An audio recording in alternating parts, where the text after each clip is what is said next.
Hello, I'm Choong-Min Jung from Hanmaum Church in Chuncheon. I lived like the main character from the film A Beautiful Mind. Due to my delusions about a person who didn't even exist, I was lost in darkness. Then I met Jesus and I was set free to live in the light and the truth. My mom dreamt of a dragon while carrying me. They say that a famous Korean scholar was also born after such a dream. My parents believed I was special, and I thought I was special too. So I tried to only be friends with smart kids. But this arrogant attitude left me with no close friends and I felt lonely. I spent a lot of time alone because I had brothers but no sisters. While I was alone, I comforted myself by daydreaming about a love story between a prince and a princess. I had a very devoted mother who would do anything for her children. But she didn't know just how delicate and sensitive I was and didn't quite understand me. While I was in elementary school, a very strict piano teacher gave me a lot of stress, but I never got to tell my mom that I didn't want piano lessons. As you could imagine, my mom and I didn't communicate well. I became a person who didn't communicate well at home or at school. When I was in 9th grade, I moved to Seoul. Everything was new and I felt out of place. I didn't feel comfortable anywhere. As a result, my health suffered. My body felt heavy and sluggish. It didn't feel like my own, and I couldn't do anything. At night, I had insomnia, so I was always exhausted. During headaches, my head felt like it would crack, and my body was on fire. I would suffer this way all night until I finally fell asleep at dawn. I constantly felt like there was a ball of fire in my chest, and I felt so stifled and frustrated. Just sitting in class was torturous. I couldn't hear a thing the teacher was saying. My face turned feverish and red, and I just wanted to run out of class. I avoided attention, pronounced words oddly, and couldn't say what I wanted to. So I fell asleep during class often. I wanted to quit school, but I couldn't. In high school, I forced myself to study in order to meet my parents' expectations. I always washed my hair before leaving home to study. That's because my head felt so heavy that I couldn't study without washing my hair.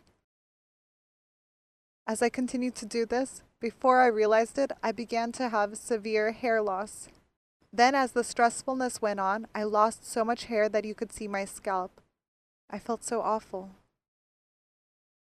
I finished high school after much difficulty, and thankfully I went to college.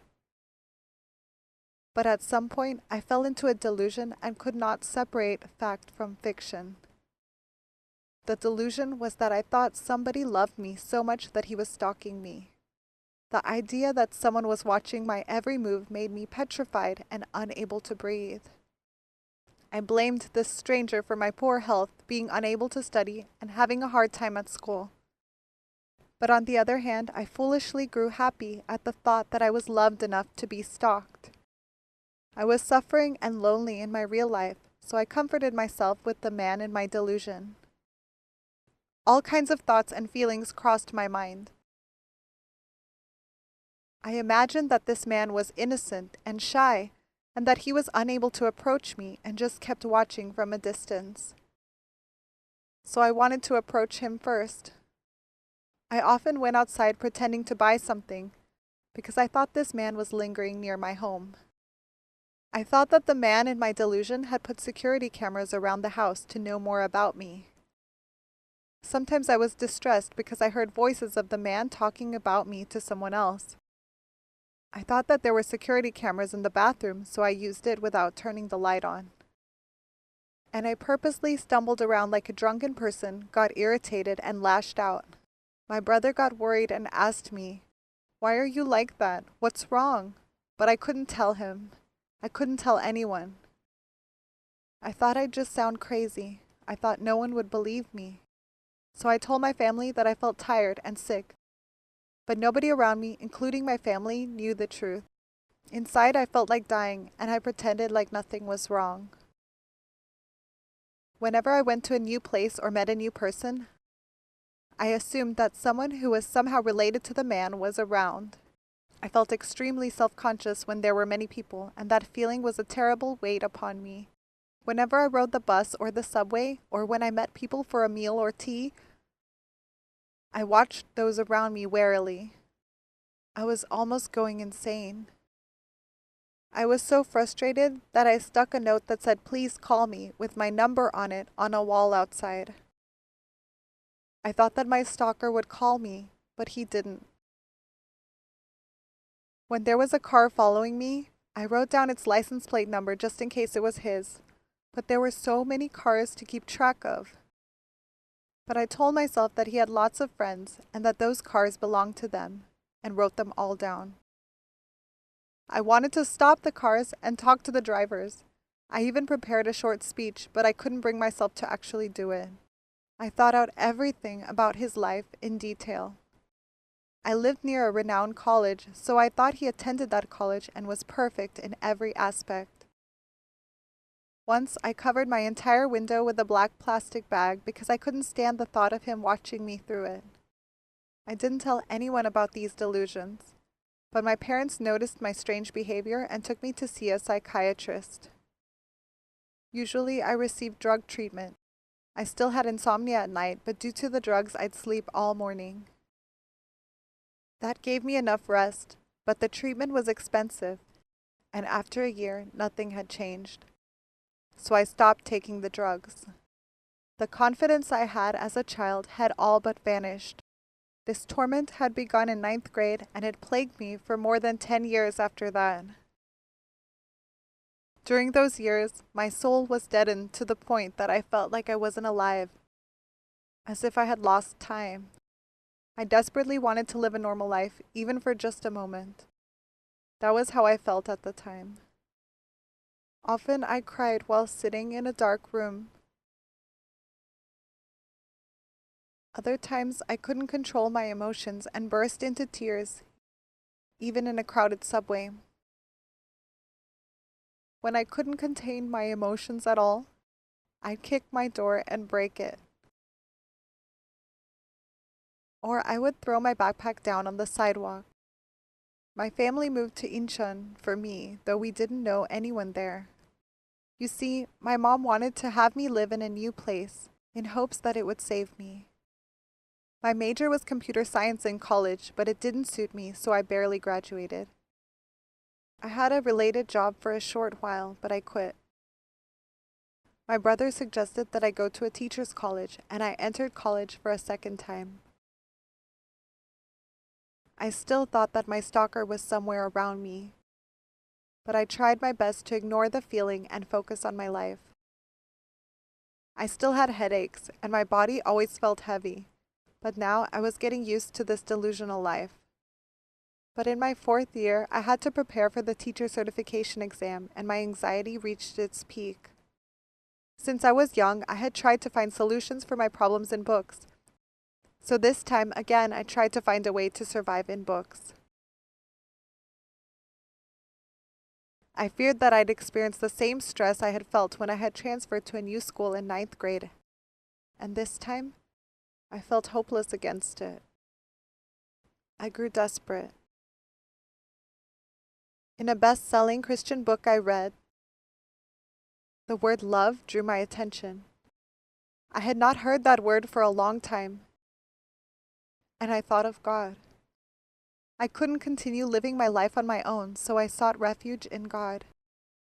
I asked my kindest school friend if I could go to her church, and I went to Hanmaum church with her. But my mind was so clouded that I couldn't understand the pastor's message. During every sermon, he would talk about the heart of Christianity, which is the resurrection. But for me, it was very difficult to understand. When I wondered about how a man can rise from death, it was like running into a wall of endless doubts. My heart was full of doubt. I read many books on Christian apologetics. I even went to used bookstores to find certain books that were out of print. Among them, I read a book written by Gary Habermas that demonstrated the resurrection as a historical fact on which both believers and non-believers agreed. Suddenly, I realized that I, strangely enough, doubted history. The resurrection was a historical event. It was recorded not only in the Bible, but also in Roman history and Jewish history. When I found out that the resurrection of Jesus is a historical fact, I was convinced of God's existence. Wow, the resurrection is real. God is real. Every word in the Bible is true. I had tried hard to understand the resurrection, but it wasn't something you could understand. It was really about verifying whether the resurrection had happened or not in history. The resurrection had been prophesied in the Bible. Jesus died and rose according to the scriptures. God gave us many prophecies in the Old Testament so that we could recognize Jesus as God. And by dying and being raised as prophesied, it was proven that Jesus was God. I received Jesus as my Lord and my God.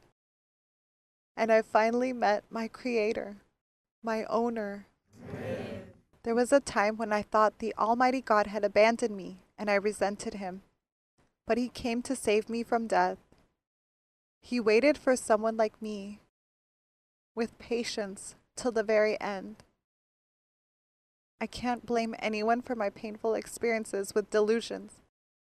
It was all because I rejected God and was my own Lord. I thought I'd be happy if I lived according to my plans and wishes, but the result was terrible.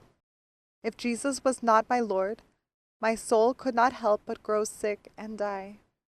I was someone who had ignored my Lord, who had done and thought however I wanted to, and had fought against God. I who turned from God was like a monster. I said, I will never commit the sin of being my own Lord again. Please forgive me for being my own Lord and thinking however I wanted. The Lord of my heart is only Jesus. I will only say amen to your word, the word of life. I was dying, and God saved me. The fact that I'm alive and happy is a miracle. Me being me is the absolute grace of God. In the past, I wanted to live a life that everyone would envy. But I already had everything in Jesus. Also, I found out through the resurrection that this whole world belongs to the evil one and is under his control. And I also found out that he put thoughts in people's minds. I had been deceived for a long time. The devil had put thoughts in me when I was young, and I had become a slave to those thoughts. Even after this, I sometimes had battles with my thoughts. Once I went on a blind date, but I hesitated because I felt like I was betraying the person in my delusion. But when I realized that these thoughts were from the devil, I realized that I was deceived again. As I attended more worship services, the battle became easier and easier, and finally this imaginary person was gone. Because I no longer had thoughts about that person, I felt so free. I am so happy that I can live an ordinary life. My old wounds have been healed and forgotten. As I held on to the word of truth, my head was cleared of all my complicated thoughts. The relationship problems I had with others were also solved naturally. I used to have trouble communicating with people. I could only talk to people who understood me. If they didn't, my mood swung wildly based on their reactions. When I thought I was misunderstood, I got angry. I was only focused on receiving love. But the moment I learned that the risen Jesus is God, I realized that God Himself had died for me. Through this, I came to know true love, the love of God, who gives life even to the one who rejected Him and became His enemy. I've become a person who can share love with anyone. Amen. With the heart of God.